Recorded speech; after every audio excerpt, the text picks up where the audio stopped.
Hello po, good morning po sa ating lahat. Nandito po tayo ulit sa Bakit Dito sa ICSA.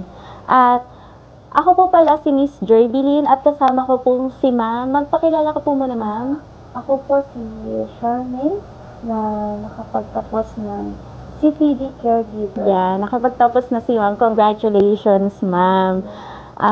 Ma'am, taga saan ka po ba muna sa atin? Sa Pinas? Sa Marinduque. Sa Marinduque si Ma'am, sa Mindoro po.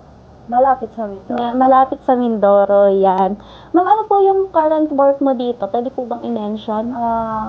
Ang work ko dito ngayon ay domestic work. Okay, Ma'am. Tapos, Ma'am, ano po yung mga naging journey mo bilang OFW at bakit ka nag-enroll dito sa ICSA? Nag-enroll ako sa ICSA kasi nakita ko lang siya sa Facebook. Then, na-interest ako sa CPD kasi in-demand yung caregiver. Yes, napaka-in-demand. Kahit saang bansa, di ba, napaka-in-demand ng course.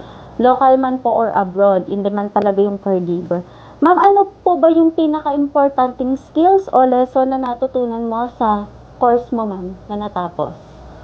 Natutunan ko is yung kuha ng blood pressure, importante yan, magagamit ka sa at saka yung life support and your sugar checking. Yes, ma'am. At ma'am, paano mo po ba napagsasabay yung pagtatrabaho sa pag-aaral po? Paano mo na ma-manage, ma'am? Nag-work ako bilang domestic helper, so sa bahay lang din ako nagtatrabaho. So, umaga, nagtatrabaho ako pag night time or free time ko, nag-aaral ako. Napakagaling naman ni ma'am yan. Dapat nating tularan si ma'am na kahit nagtatrabaho, napagsasabay niya pa rin yung pag-aaral niya sa trabaho, na ma-manage niya pa rin. Ano po ba yung ma'am na napansin mong pagbabago sa sarili mo, ma'am, after mong matapos tong training na to? Mas dumagdag yung knowledge ko sa caregiver at naging mas tumaas yung self-confidence. Yes. Yan po, mas marami na ngayong alam si ma'am, natutunan at magagamit niya in the future. Ma'am, sa tingin mo, yung certification na to, paano makakatulong sa'yo sa future plans mo, ma'am? Makakatulong siya sa pag-apply ko at para mabago yung career ko. Opo.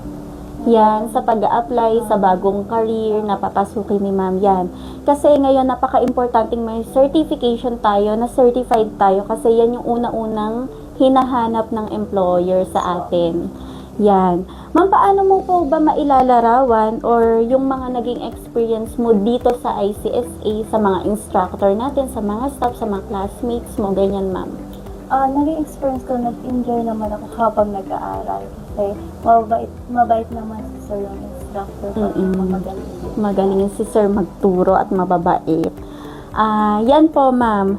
Ano po na lang yung magiging message or advice mo sa mga kapwa nating OFWs at mga future ICSA students po?